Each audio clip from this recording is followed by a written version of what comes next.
El Nilo es un río de secretos y superlativos. Las tierras altas etíopes albergan el lugar de nacimiento del Nilo Azul, el afluente más importante del poderoso Nilo.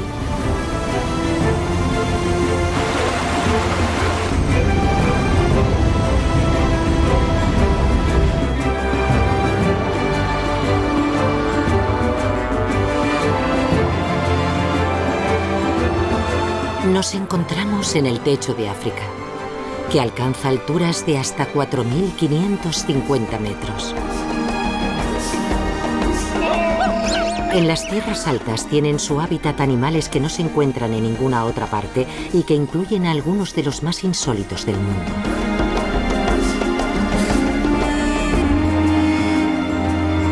El Nilo Azul solía acarrear tierra fértil a las tierras de cultivo de Egipto, entregando los cimientos de una de las civilizaciones antiguas más avanzadas de la humanidad, la tierra de los faraones. Según la leyenda, era el propio rey y dios quien invocaba el agua. Puede que el Nilo Blanco irrigara los campos, pero su fertilidad provenía del Nilo Azul.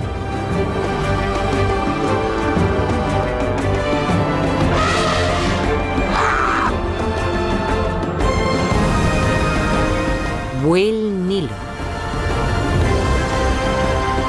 Un río de faraones.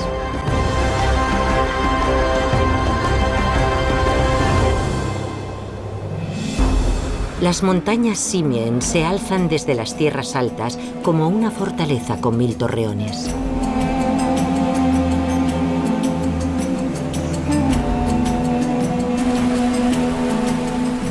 El agua fluye de estas montañas y alimenta el Nilo Azul más abajo de su fuente. Es el paraíso perfecto para 25 especies de aves raptoras. Desde los empinados riscos, el aire calentado crea corrientes ascendentes que permiten a las aves planear. Miles de buitres habitan estos parajes. En los escarpados riscos, los quebrantahuesos construyen nidos de 1 metro que volverán a usar. En esta especie, las hembras suelen imponerse por su tamaño y sexo. Arriba en el cielo, 2 quebrantahuesos luchan por su territorio. Son muy listos para conseguir un manjar. Dejan caer los huesos desde una gran altura para así acceder a la sabrosa médula ósea. A corta edad son oscuros. Cuando maduran, su plumaje se torna amarillo, como el de sus padres. Suele ser el polluelo número 1 el que sobrevive. Las crías son alimentadas con pedazos enteros de carne y hueso de buen comienzo. Tienen el estómago lleno de ácido. Los quebrantahuesos sobreviven con una dieta a base sobre todo de huesos. Con sus más de 2 metros de envergadura y un peso de 7 kilos, los quebrantahuesos se cuentan entre las mayores aves de presa del mundo.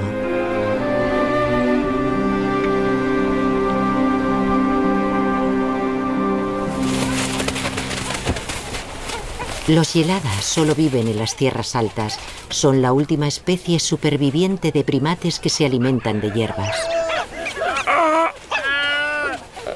Un macho vigila celosamente a varias hembras y sus crías, su harén.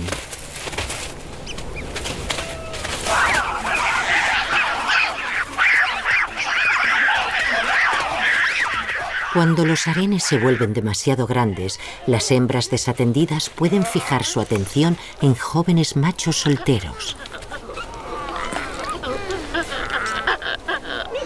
Estas unidades familiares pueden unirse a otras en grupos que suman más de 1000 individuos si hay abundante comida. Los yeladas comparten las praderas con la cabra montés de Etiopía.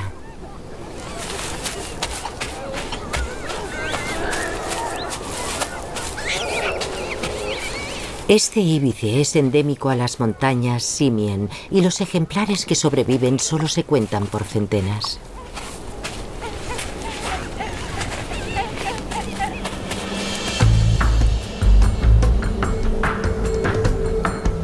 Arriba en el cielo, los buitres dorsiblancos vuelan en círculo, elevados por el aire caliente.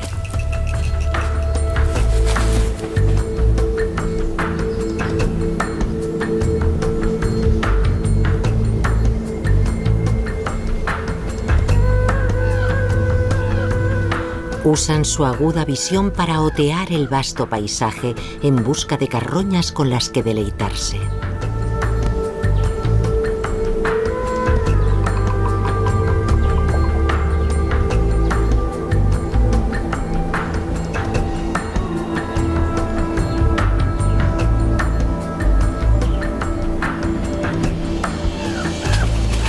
Esta carroña ha atraído a una estela de buitres.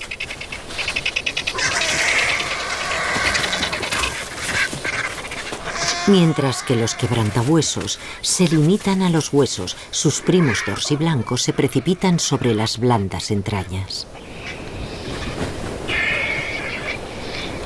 Unas buenas tripas se merecen una buena pelea.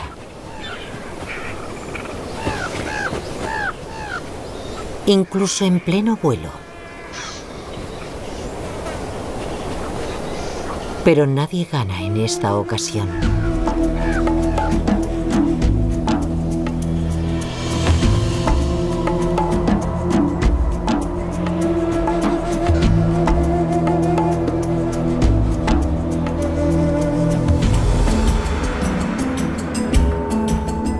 Un manantial considerado sagrado alimenta el lago Tana, la principal fuente del Nilo Azul. Desde aquí emprenderá su curso a lo largo de 1.750 kilómetros para confluir con el Nilo Blanco cerca de Jartum.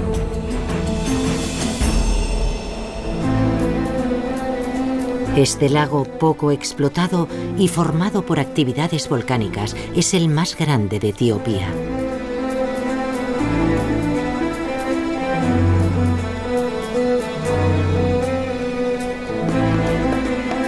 Los pescadores usan las abundantes plantas de papiro para construir sus barcas, llamadas tancuas.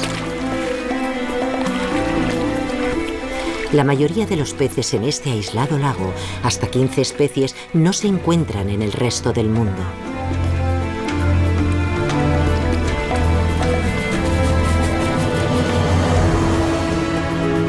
Antes más extensamente cazados, aún se encuentran hipopótamos en el lago hoy en día.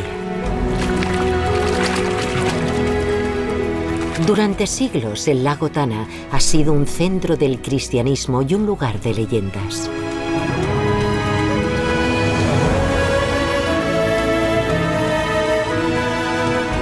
Siguen contándose hasta hoy historias sobre cuando la Virgen María y su bebé Jesús se detuvieron a descansar en Tana Cherkos, una isla del lago, en su viaje desde Tierra Santa a Egipto. Hay quien dice que en este monasterio se guardó durante 8 siglos el Arca de la Alianza que contenía los 10 mandamientos. Otros creen que sigue aquí.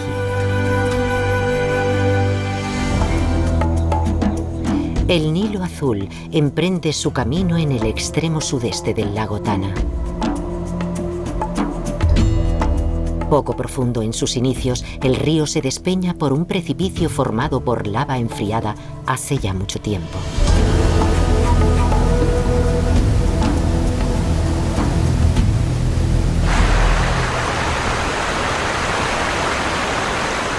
En el idioma amárico etíope, estas cataratas se llaman Tisisat, que significa humo sin fuego.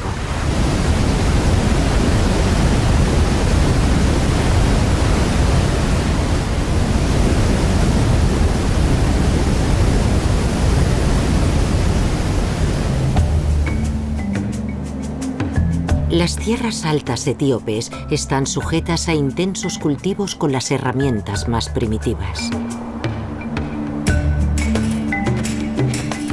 Este asentamiento en el cielo, en la meseta de Ouassamens, se encuentra a unos 3.200 metros de altitud. Esta es una imagen especial, una de las especies más raras del mundo, el lobo etíope. Este lobo vive entre las tierras de pastoreo y de labranza de los poblados, pero casi nunca se deja ver. Guasamend es un santuario, un esfuerzo exitoso de crear un espacio compartido por humanos y la vida salvaje. Las cosechas son limitadas para permitir otras necesidades como leña y hierbas para los tejados y sobre todo espacio para que el lobo cambie a sus anchas.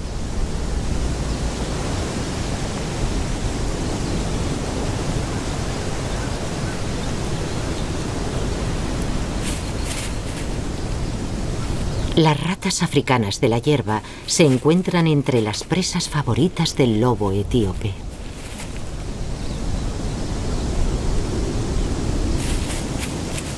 Este cazador podría ser un pariente más cercano de los lobos grises y los coyotes que otras especies africanas similares.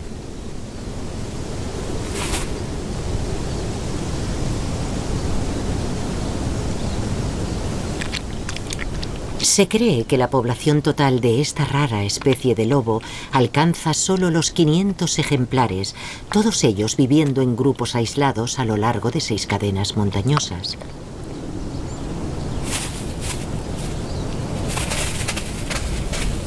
Un lobo etíope adulto tiene la altura de un perro de tamaño mediano con un peso de hasta 20 kilos.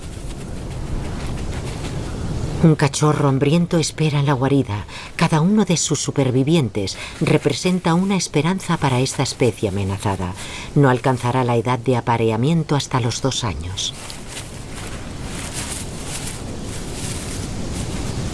Las tierras de cultivo se han extendido hasta las regiones de los picos, adentrándose en territorio de lobos.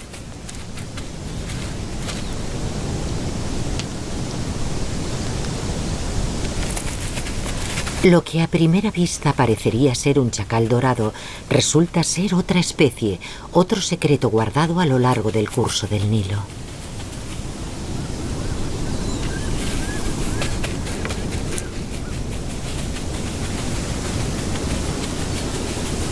Identificado solo recientemente por los científicos, el lobo africano o egipcio es un enigma.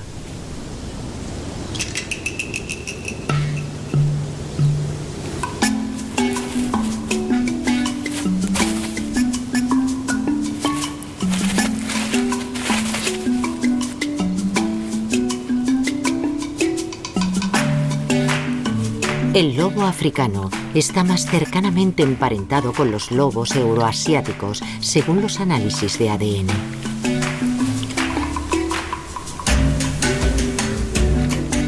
Aparte de su presencia en Egipto y en Etiopía, poco se sabe sobre esta recién identificada especie. Las tierras del Nilo Azul alardean de aún otra especie especial, el único y genuino lobo de África.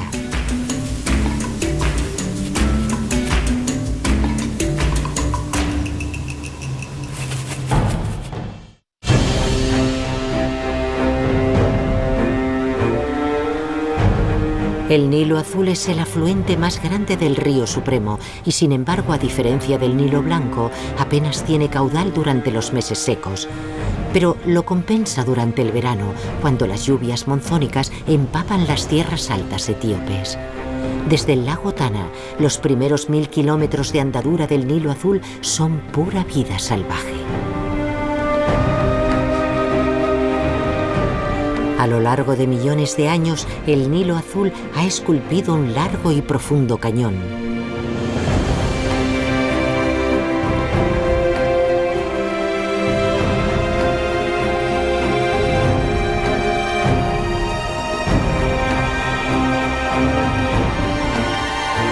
Solo unos pocos exploradores han osado recorrer toda la trayectoria del río.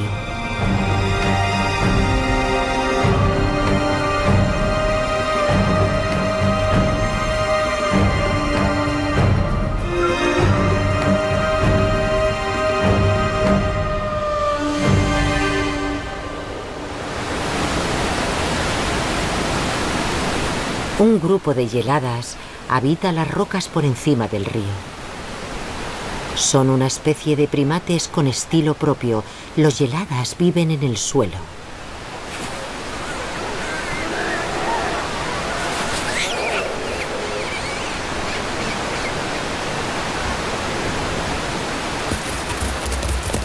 Buscan refugio en los empinados riscos, fuera del alcance de posibles depredadores.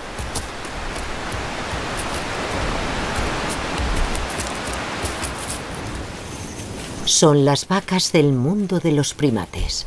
Al alimentarse únicamente de hierbas y granos, se han adaptado a la comida más asequible del lugar.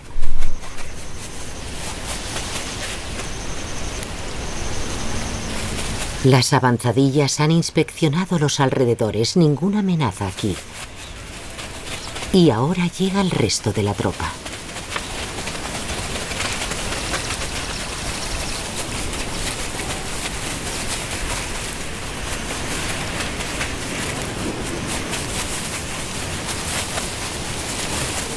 Este mono come tef, un grano local.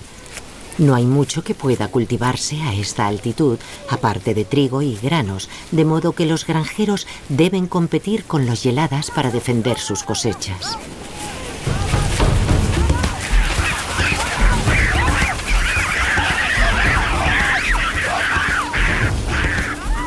Las rudimentarias armas de los granjeros resultan eficaces. Los monos conocen la punzada que producen las piedras y se baten en apresurada retirada. Los yeladas son una especie protegida y parecen saberlo.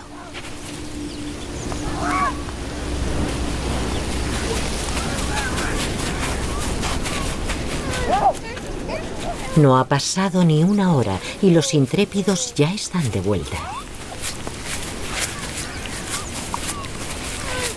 Tanto los machos como las hembras ostentan una mancha calva en el pecho. Cuando las hembras están en época de celo, estas manchas se hinchan de ampollas. Los alertas granjeros regresan para proteger sus cosechas de los peludos invasores.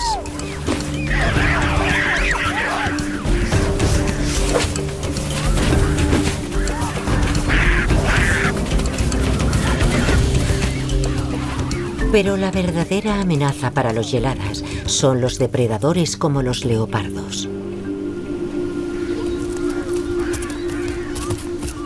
Para protegerse, los monos duermen en los riscos escarpados. Antes del anochecer, bajan hasta sus peligrosas perchas.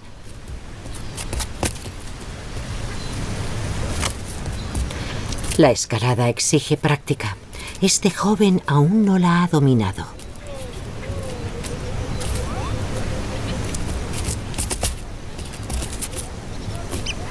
No tardará mucho en ser tan hábil como esta madre.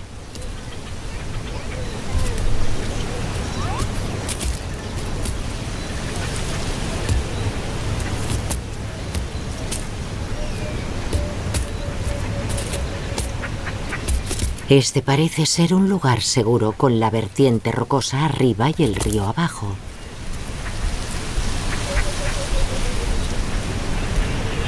Ha faltado poco. La caída es larga.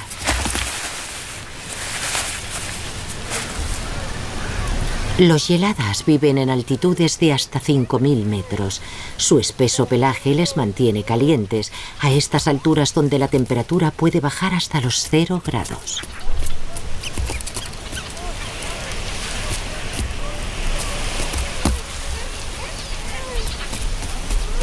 Los yeladas se han adaptado a este paisaje para asegurarse las mejores vistas sobre el valle del Nilo Azul.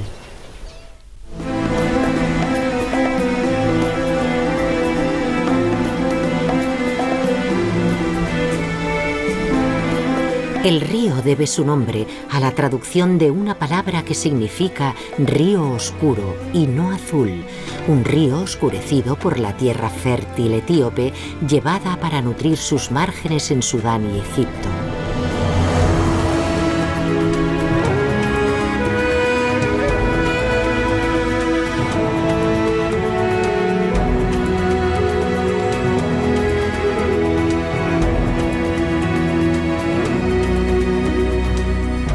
Hoy en día esa valiosa tierra es atrapada en presas hidroeléctricas.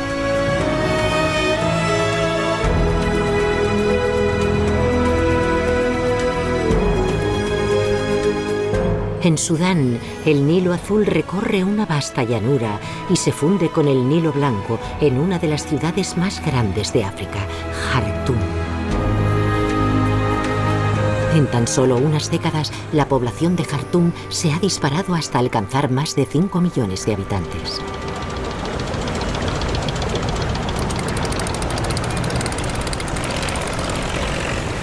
Este es un lugar especial, la confluencia del Nilo Blanco y del Nilo Azul. Tras los rápidos y las cataratas, ambos ríos se fusionan apaciblemente. El Nilo Blanco se ha formado en una jungla tropical, mientras que el Nilo Azul nace de montañas salvajes. Ahora serpentearán como uno solo hasta el mar Mediterráneo.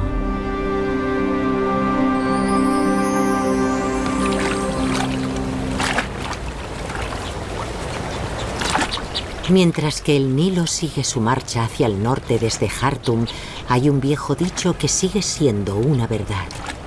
El que permanece cerca del río de hambre no morirá, sino que incluso puede hallar prosperidad. Algunas de las primeras grandes culturas del mundo crecieron a lo largo del Nilo. Al norte se encuentran las ruinas de la ciudad de Meroe, capital del reino de Kush. Fue asentada tan atrás como 800 años antes de Cristo y floreció durante los siguientes 1000 años.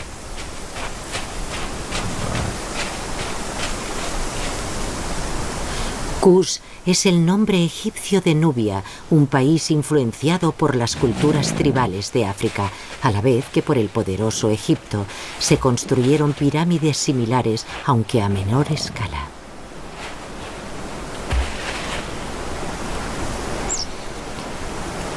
Esta era en su día una ciudad próspera, famosa por sus fundiciones, con una posible población de hasta 20.000 habitantes que comerciaban con marfil y oro. Pero Kush fue gradualmente decayendo y finalmente destruido por un rey etíope hacia el año 300 después de Cristo. Meroe se desvaneció en las arenas del tiempo.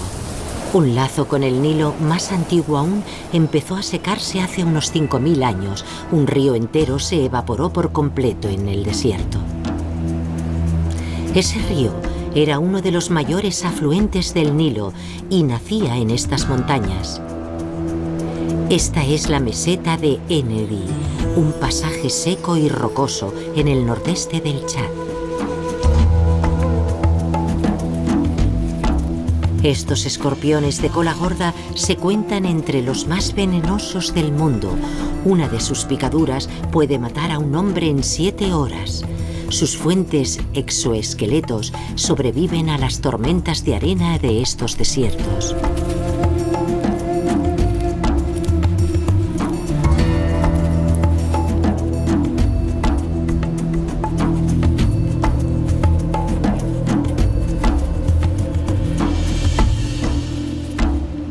Al igual que el río Nilo, la meseta de Ennedi guarda algunos secretos propios.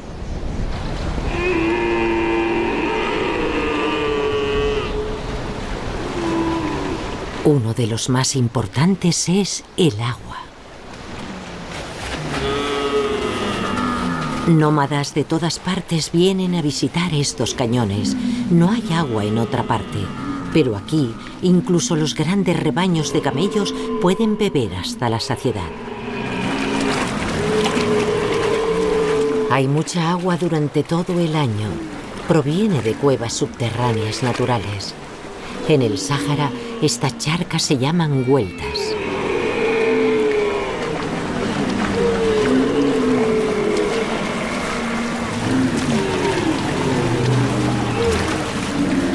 Hace 10.000 años, este paisaje estaba lleno de plantas y llovía lo suficiente para llenar lagos.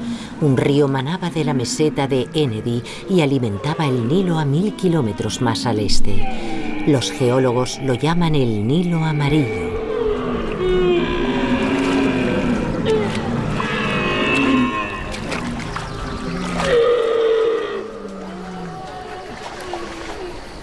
Aquí se encuentra otro secreto del Sáhara que revela su pasado muy lejano.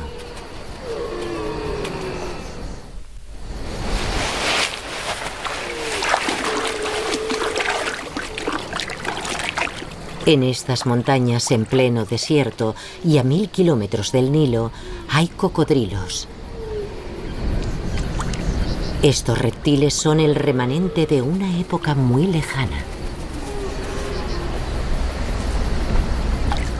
No son cocodrilos del Nilo, sino los últimos ejemplares de una especie distinta que en su momento habitaba una zona más extensa de esta región. Desde los bancos de arena, un martinete común caza peces en las aguas poco profundas.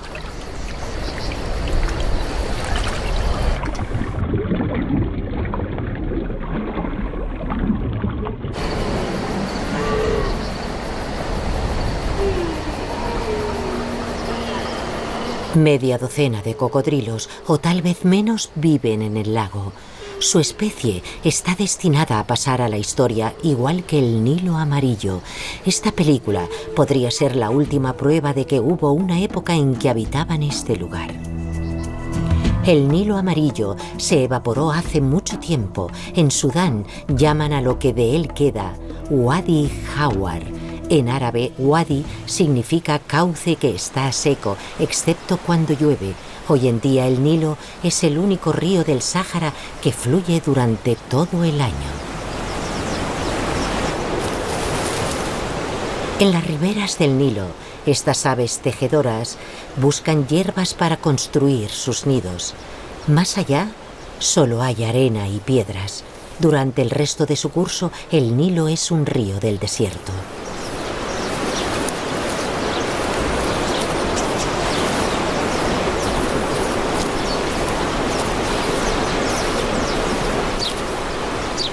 Pero permanecer cerca del agua tiene su precio. Un varano del Nilo ronda por los alrededores.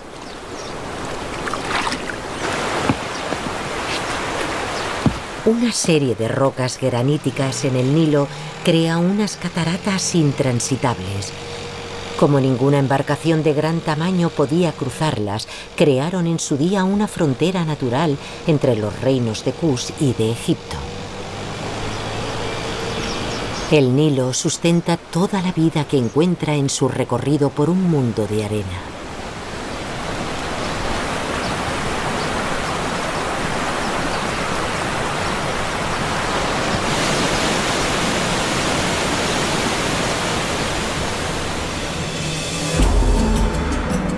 Río abajo, desde Jartum, el Nilo pasa por 6 cataratas. Las últimas fueron sumergidas por las aguas del lago Nasser cuando se construyó la presa de Asuán en 1971. Hubo una época hace unos 4000 años en que Luxor era la capital de Egipto. La mayoría de los templos más importantes de la antigua civilización sigue en pie hasta hoy.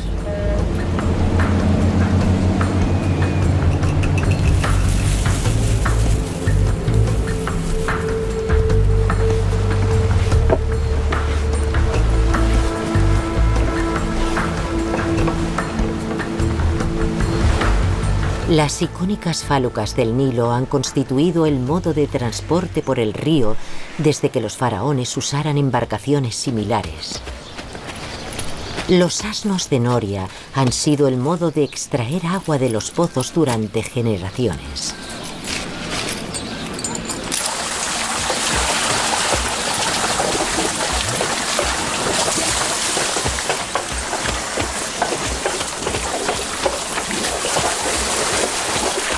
Desde la época de los faraones se han usado canales que desvían agua desde el Nilo para irrigar los campos de cultivo. Antes de que se construyeran las presas río arriba, el río inundaba los campos una vez al año, depositando tierra fértil. Ahora el flujo está controlado.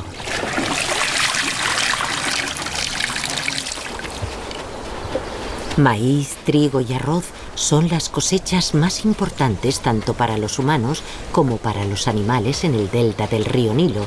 Y aquí tenemos el cultivo más famoso del país, asociado al lujo en todo el mundo, el algodón egipcio.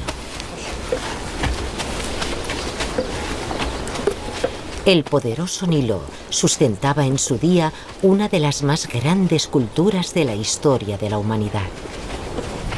Durante miles de años en Tebas, como entonces llamaban Luxor, estaba el centro del poder en Egipto. Este es el templo de la reina Hatshepsut. Aquí los faraones edificaban templos donde los ciudadanos podían rendir culto a los muertos.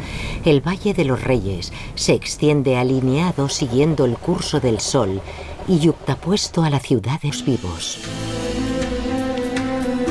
En el Valle de los Reyes se han hallado hasta el momento 62 tumbas talladas en las rocas. Esta es una de las más magníficas, la tumba del faraón Ramsés VI. Las tumbas se construyeron como palacios para la vida eterna. Los jeroglíficos, las pinturas y las esculturas son restos de una civilización altamente sofisticada.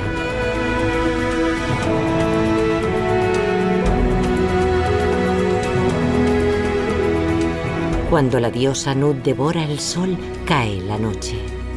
Su cuerpo es el firmamento, un antiguo mito egipcio de la creación.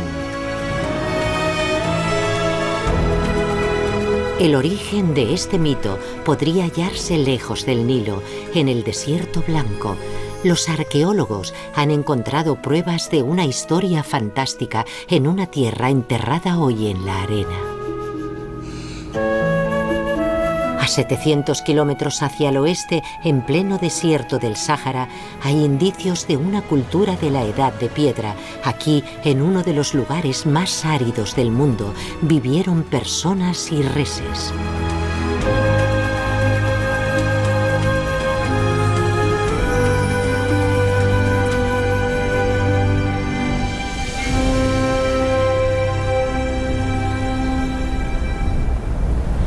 Estas esculturas de piedra caliza son características del desierto blanco.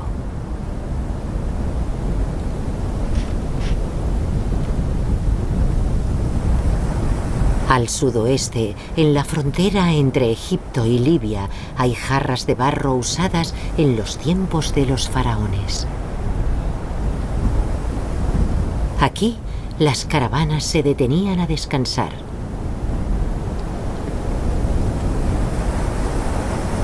Con la ayuda de la arena, el viento convierte las rocas en obras de arte. En Egipto los llaman leones rojos. Los geólogos los denominan yardangs, grandes rocas blandas talladas por la erosión del viento.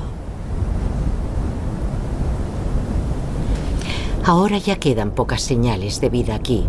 Estas estrías marcan los niveles descendentes del agua de un lago al norte de las montañas Gil Kebir. ¿Esta tierra fue en algún momento habitable? Ahora solo parece un interminable desierto.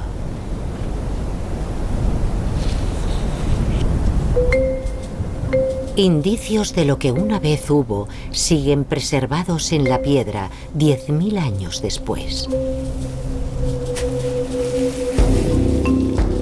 Había jirafas que habitaban en los valles de la meseta de Gil Kebir. Las montañas estaban rodeadas de praderas, las lluvias colmaban los ríos y los lagos.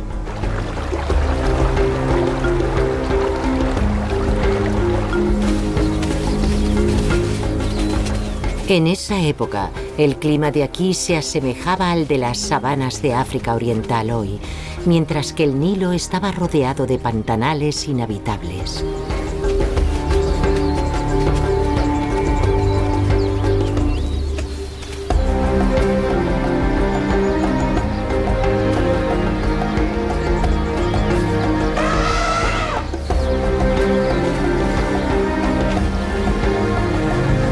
Pero hace unos 7000 años, las condiciones climáticas se volvieron más secas.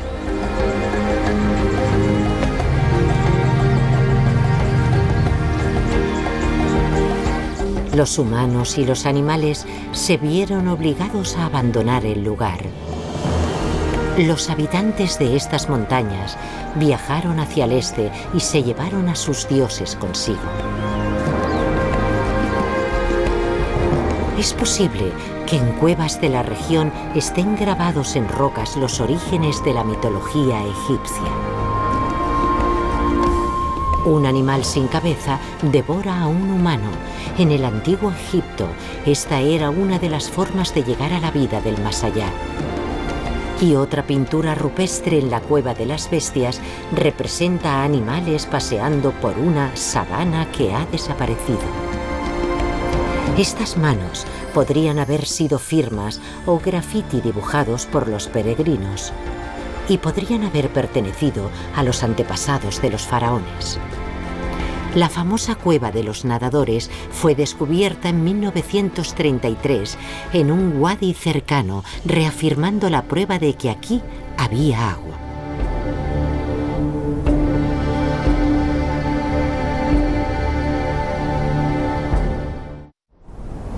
El Wadi Hamra aún parece tener agua enterrada muy profundamente bajo tierra.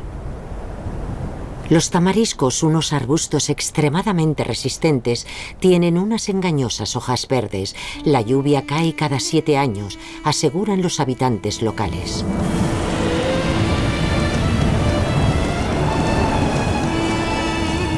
Antes de que las praderas fueran tragadas por la arena, los últimos habitantes migraron hasta las orillas del exuberante y leal Nilo, llevándose también consigo a sus dioses del desierto salvaje. Creencias podían fusionarse en los márgenes del Nilo. Los animales de la sabana eran adorados en las cuevas del desierto. Estos jeroglíficos muestran la fauna del río.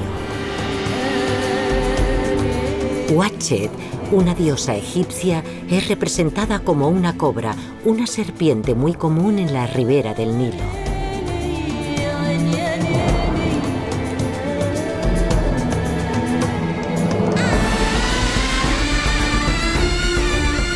La cobra de bosque vive cerca de la cabecera tropical del río.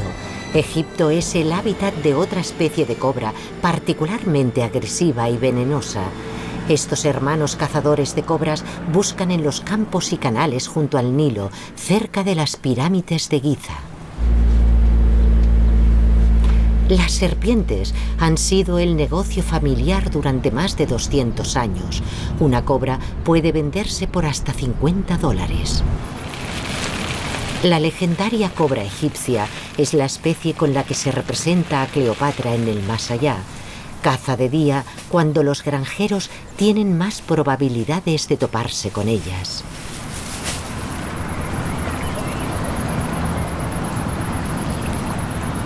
En los canales, la cobra egipcia se alimenta de anfibios y roedores. Una mordedura puede matar a un hombre en cuestión de 5 horas.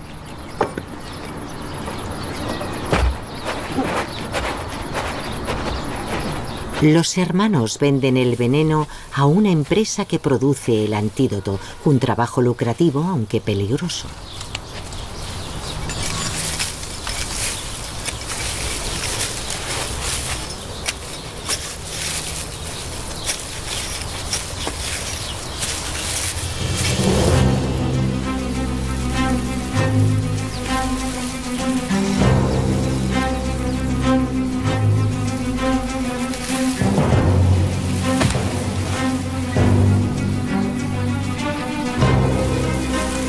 Aprendieron los trucos del oficio de su padre cuando eran muy jóvenes. No sienten ningún miedo.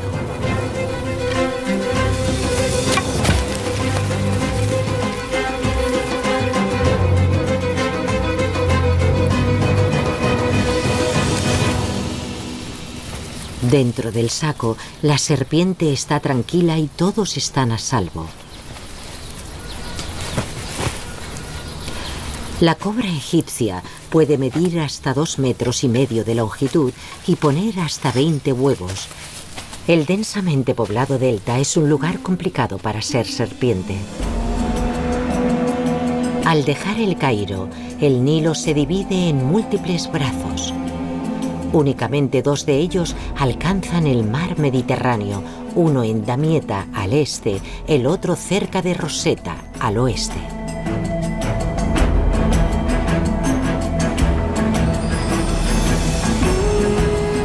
Alejandría goza de lo mejor de ambos mundos, con el delta del Nilo detrás y el mar Mediterráneo delante.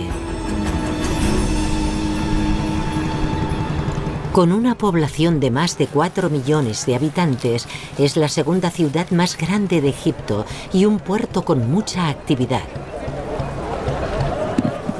Miles de personas se ganan la vida aquí pescando cerca de la costa, donde el agua dulce del Nilo se mezcla con la sal del mar.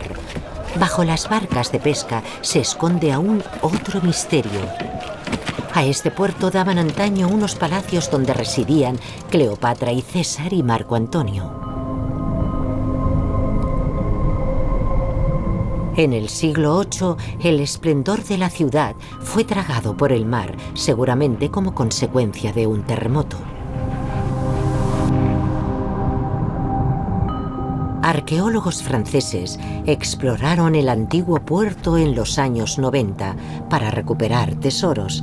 Hasta el momento se han recuperado 3.500 que incluyen monedas, joyas y estatuas. Los muros hundidos de la ciudad siguen sumergidos, pero estas piezas se exhiben ahora en un museo. El río más largo del mundo acaba oficialmente su andadura, donde el canal de Damieta vierte en el mar Mediterráneo. Cerca de la desembocadura del Nilo hay barcas de pesca ancladas, como lo han estado durante siglos, dispuestas para su siguiente viaje en el mar. El Nilo ha recorrido más de 7.000 kilómetros, recogiendo y evaporando agua por el camino y sustentando la vida a lo largo de todo su curso. Y ahora su agua pertenece al mar.